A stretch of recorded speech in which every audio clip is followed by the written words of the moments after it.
جہاں شان یا سونیا کا ویژن، ایسے شاٹ ہیں جہاں خیالات آ رہے ہیں تو وہ خیال میں ویژن میں جا سکتے تھے، وہ گانا ہو جاتا تھا. وہ آپ اسکردو گئے تھے تو اسکردو میں پکچرائز کر لیتے. کم سے کم کوئی تو گانا آؤٹ ڈور لوکیشن میں اچھا ہوتا ہے، کیونکہ پوری فلم زیادہ تر کمروں میں بن رہی ہے. مثلا جاوید شیخ صاحب کا گھر ہے، وہاں سب کچھ اندر ہو رہا ہے. عدالت ہے، وہاں بھی سب کچھ اندر ہے، اور اندھیرے میں سب کچھ ہو رہا ہے. کمال یہ ہے کہ زیادہ تر اندھیرا ہم دکھا رہے ہیں. پتہ نہیں ہم عدالت میں کون سی چیز تھی، کسی جرم کو چھپانا چاہتے تھے جو اندھیرا تھا. مثلا آپ نے ایسی لائٹنگ کرائی، ایسا ایکسپوز کیا. جو ہمارا بڑا کیمرہ مین ہے کراچی کا سلیم داس، اس فلم میں اس کا کیریئر بھی داؤں پہ لگ گیا. مقصد اس طرح کے کام کرائے گا اس سے.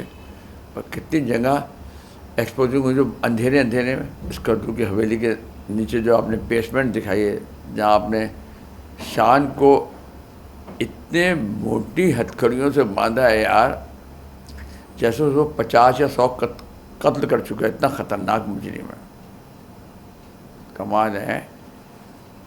اور اس کی چالاکیاں رہ گئیں کہ وہ ایک آیا اور شیو بھائی نے پیچھے سے مارا اور وہ فارغ ہو گیا. اور اس کو بھائی ایسی جگہ پر تو کم سے کم 4 6 8 میرا کے سیکورٹی گارڈ ہونا چاہیے.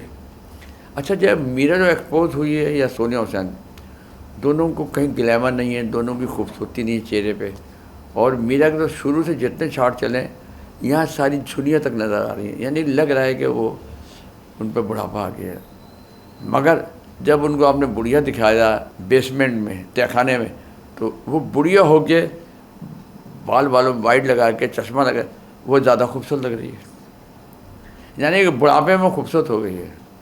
لگتا ہے وہاں میک اپ میں کوئی اچھا والا آ گیا تھا، جس نے اچھا میک اپ کیا وہاں میرا خوبصورت ہو گئی.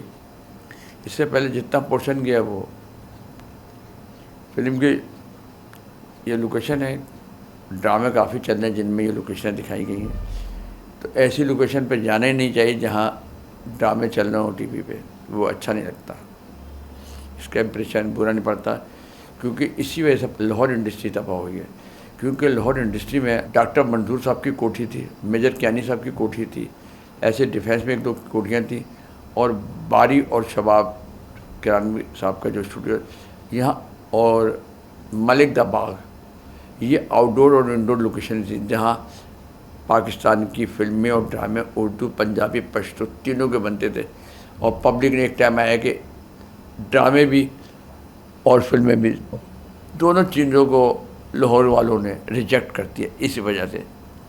تو وہی غلطی اس فلم میں کی گئی کہ وہ لوکیشن آپ نے کی جو آلریڈی ڈرامہ سیریل میں بھی ایکسپوز ہو رہی ہے، جو غلطی ہے. بہرحال آپ نے کیا، آپ کو زیادہ سمجھ ہوگی. بہرحال مجھے دکھ ہے شاہد ریاض شاہ صاحب کے صاحبزادے، اور ریاض شاہ پاکستان کے بہت ہی کامیاب رائٹر اور ڈائریکٹر تھے، ان کے صاحبزادے ہیں شان صاحب. ایسے ہی پرویز ملک صاحب کے صاحبزادے ہیں عمران ملک، وہ بھی ایک بہت بڑے ڈائریکٹر تھے. پرویز ملک صاحب ان کے صاحبزادے ہیں. دکھ یہ ہے کہ دونوں کے بیٹوں نے جو فلمیں بنائی ہیں کیا بنائی ہیں. ایک نے بنائی لفدیسوں اور دوسرے نے بنائی ہے سائیکو. اور نمیر قریشی جو بہت ہی اچھے ڈائریکٹر ہیں، جن کے کریڈٹ پہ نامعلوم افراد اور ایکٹر اللہ جیسی بہت ہی کامیاب زبردست فلمیں ہیں. زومبی میں انہوں نے بھی بنا، پتہ نہیں کیا کیا ہے. لگتا ہے آپ نے اپنے ایسوسیٹ کو ڈائریکٹر بنایا، اس نے آگ لگی بستی میں ایک کامیاب فلم بنائی. آپ شاید کنفیوز ہو گئے، پریشان ہو گئے کہ شاگرد نے اتنی ہٹ فلم دی، اب پتہ نہیں میں ہٹ دے سکتا ہوں یا نہیں دے سکتا ہوں. اور آخر آپ نے زومبی ایک فلاپ پکچر دے دی. دکھ یہ ہے ایک فلم بھی لگے نا اور وہ فلاپ ہو جائے تو انڈسٹری کو نقصان ہوتا ہے. پروڈیوسر تو پیسے کما ہی لیتا ہے، مگر اس کا اثرات انڈسٹری پہ پڑتے ہیں، فلم انڈسٹری پہ. اب عید کو ایک نہیں 3 فلمیں ہیں، تینوں فلمیں نرم گئی ہیں.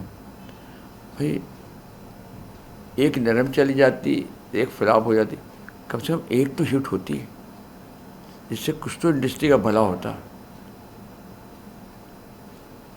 مجھے تو سمجھ نہیں آتا کہ لوگ جو ہمارے ڈائریکٹر ہیں کس طرح سے فلمیں بنا رہے ہیں، کس زمانے کی فلمیں بنا رہے ہیں. زومبی یار، ہالی ووڈ، بالی ووڈ اور کورین نے اتنی فلمیں بنائی ہیں، تو نبیل قریشی صاحب آپ کو بنانے کی کیا ضرورت ہے؟ آپ اس میں سے کیا نکال لیں گے؟ سائیکو میں کیا ہے کہ آپ نے جس لڑکی کو سائیکو دکھایا وہ عقل مند ترین لڑکی ہے، کہ وہ شیر خان آفریدی جیسے بندے کو بلا کے 50 کروڑ لے جو 50 کروڑ بلا رہی اور اکیلی ہے، نہ اس کے پاس سیکورٹی ہے نہ بندے ہیں، اکیلی سارے کام کری، اتنی ذہین ہے اور سائیکو ہے. اور مجھے تو ڈر لگ رہا ہے شان صاحب کے سہیل آفریدی، شاہد آفریدی یہ فلم نہ دیکھ لیں اور وہ آ کے کہیں کہ آپ آفریدیوں کو بدنام کر رہے ہیں. ایک جگہ آپ نے آفریدیوں کو بدنام کرنے کی کوشش کی ہے، دوسری طرف آپ نے آفریدی تو دکھایا مگر گیٹ اپ آپ نے ایم کے الطاف بھائی والا کیا کرایا ہے شبیر جان صاحب کو، اور وہی انہوں کا کھڑا بولنا سب اسٹائل وہ آپ نے رکھا ہے. سارے کام آپ نے خطرناک کیے ہیں. بہرحال دکھ یہ ہے کہ تینوں لوگوں نے، تینوں ڈائریکٹروں نے پروڈیوسر کے ساتھ تو زیادتی کی، اپنے ساتھ بھی زیادتی کی، مگر سب سے زیادہ جو زیادتی ہوئی وہ پاکستان فلم انڈسٹری کے ساتھ ہوئی ہے. عید کو 3 فلمیں لگی تھیں، کم سے کم ایک کو تو سپر ہٹ ہونا چاہیے تھا. کیا خیال ہے آپ کا؟